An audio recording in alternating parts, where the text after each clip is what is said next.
सुमन रसोई में काम कर रही है। उसके पति रमेश बाहर बैठकर अखबार पढ़ रहे हैं। सुमन पेट पर हल्का सा हाथ रखते हुए वह कुछ सोच रही है। सुमन मन ही मन खुश होकर इस बार बेटा ही होगा, अब की बार भगवान ने मेरी सुनी होगी। रमेश भी कितना खुश होंगे। रमेश अखबार पढ़ते हुए कुछ सोच रहा है। रमेश खुश होते हुए, सुमन, इस बार तो भगवान ने सुन ही ली होगी, अब की बार बेटा ही होगा, देख लेना। सुमन मुस्कुराते हुए धीरे से, भगवान की मर्जी होगी जो भी हो, हमें खुशी से स्वीकार करना चाहिए। तुम हमेशा यही कहती हो, लेकिन माँ को देखो, वो तो पोते का इंतजार कर रही है। सरला पीछे से आती है। सरला, हाँ, रमेश सही कह रहा है। इस बार भगवान ने हमें निराश नहीं किया होगा। बस इस बार बेटा हो जाए तो घर पूरा हो जाएगा। माँ बाबा को भी कोई शिकायत नहीं रहेगी।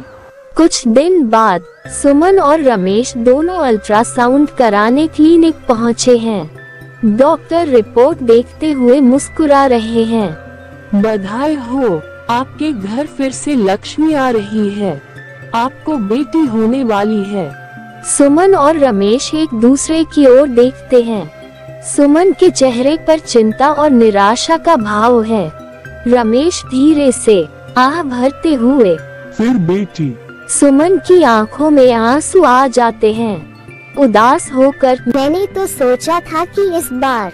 गंभीर होते हुए, देखिए, बच्चे का स्वस्थ होना सबसे जरूरी है। बेटी या बेटा क्या फर्क पड़ता है। घर, रात का समय। सुमन बिस्तर पर लेटी हुई है। रमेश कमरे में इधर उधर टहल रहा है। दोनों चुप हैं। सुमन रमेश से नम आँखों से, रमेश, क्या मैं बुरी माँ हूँ?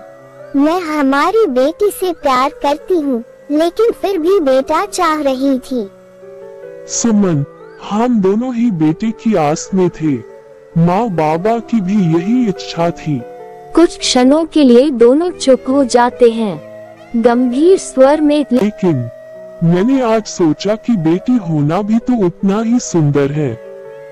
हमारी छोटी गुड़िया पहले से ही हमारे जीवन में कितनी खुशियाँ लेकर आई है। हाँ, और ये दूसरी भी हमारी ही है।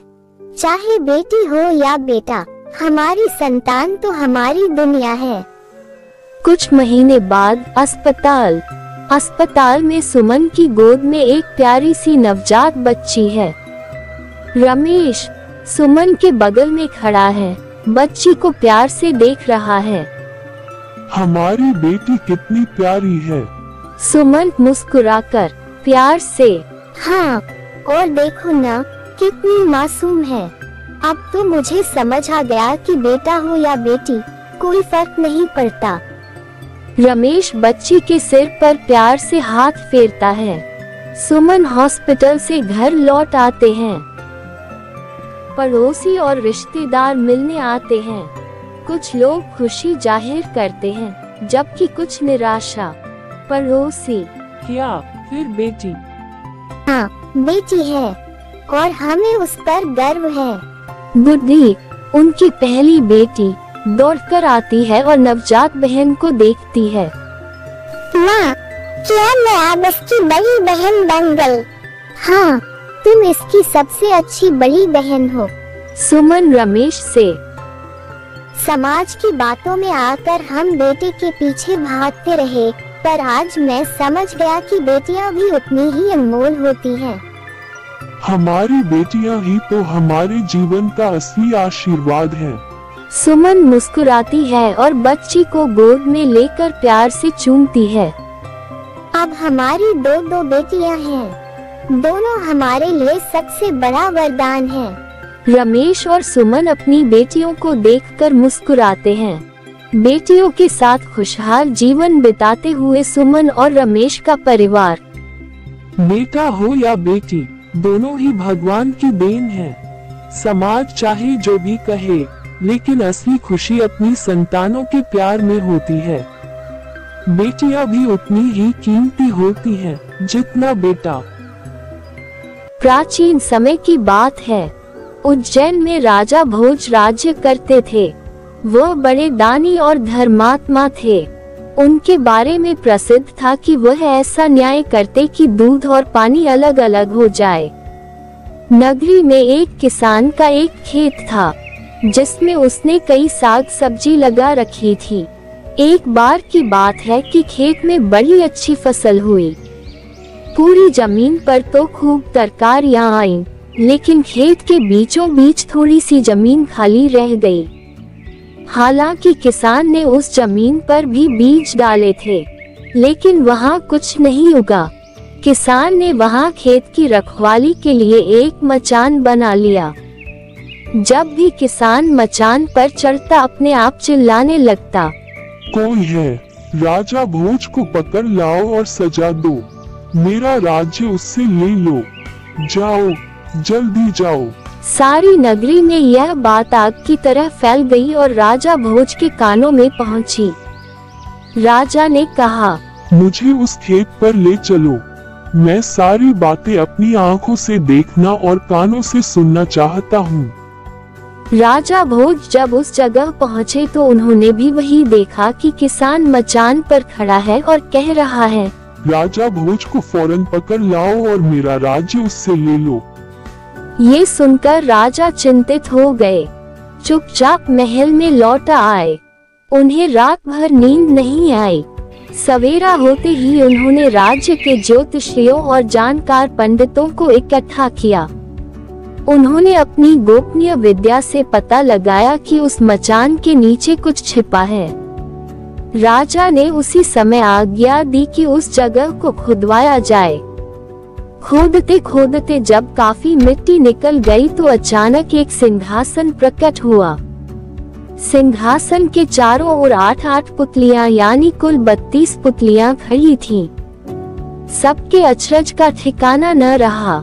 राजा को खबर मिली तो सिंहासन को बाहर निकालने को कहा, लेकिन कई मजदूरों के जोर लगाने पर भी वह सिंहासन टस से मस न हुआ। तब एक पंडित ने कहा कि ये सिंहासन देवताओं का बनाया हुआ है, अपनी जगह से तब तक नहीं हटेगा जब तक कि राजा स्वयं इसकी पूजा अर्चना न करे। राजा ने ऐसा ही किया। पूजा अर्चना करते ही सिंहासन ऐसे ऊपर उठाया मानो फूलों का हो। राजा बड़े खुश हुए। सिंहासन में कई तरह के रत्न जड़े थे जिनकी चमक अनूठी थी। सिंहासन के चारों ओर 32 पुतलियां बनी थी। उनके हाथ में कमल का एक एक फूल था। राजा ने हुक्म दिया कि खजाने से रुपया लेकर सिंहासन दुरुस्त करवाएं। सिंहासन सुंदर होने में 5 महीने लगे। अब सिंहासन दमक उठा था। जो भी देखता ही रह जाता। पुतलियां ऐसी लगती मानो अभी बोल उठेंगी। राजा ने पंडितों को बुलाया और कहा, आप लोग कोई अच्छा मुहूर्त निकालें। उस दिन मैं इस सिंहासन पर बैठूंगा। दिन तय किया गया। दूर दूर तक लोगों को निमंत्रण भेजे गए। तरह तरह के बाजे बजने लगे। महल में खुशियां मनाई जाने लगी। पूजा के बाद जैसे ही राजा ने अपना दाहिना पैर बढ़ाकर सिंहासन पर रखना चाहा कि सारी पुतलियां खिलखिलाकर हंस पड़ी। लोगों को बड़ा अचंभा हुआ कि यह बेजान पुतलियां कैसे हंस पड़ी। राजा ने अपना पैर खींच लिया और पुतलियों से पूछा, ओ सुंदर पुतलियों, सच सच बताओ कि तुम क्यों हंसी? पहली पुतली का नाम था रत्न मंजरी। राजा की बात सुनकर वह बोली, राजन, आप बड़े तेजस्वी हैं, धनी हैं, बलवान हैं, लेकिन इन सब बातों का आपको घमंड भी है। जिस राजा का ये सिंहासन है वह दानी, वीर और धनी होते हुए भी विनम्र थे, परम दयालु थे। राजा बड़े नाराज हुए। पुतली ने समझाया, महाराज, ये सिंहासन परम प्रतापी और ज्ञानी राजा विक्रमादित्य का है। राजा बोले, मैं कैसे मानूं कि राजा विक्रमादित्य मुझसे ज्यादा गुणी और पराक्रमी थे? पुतली ने कहा। ठीक है, मैं तुम्हें राजा विक्रमादित्य की एक कहानी सुनाती हूँ। सिंहासन बत्तीसी की पहली पुतली रत्न मंजरी ने सुनाए एक कहानी।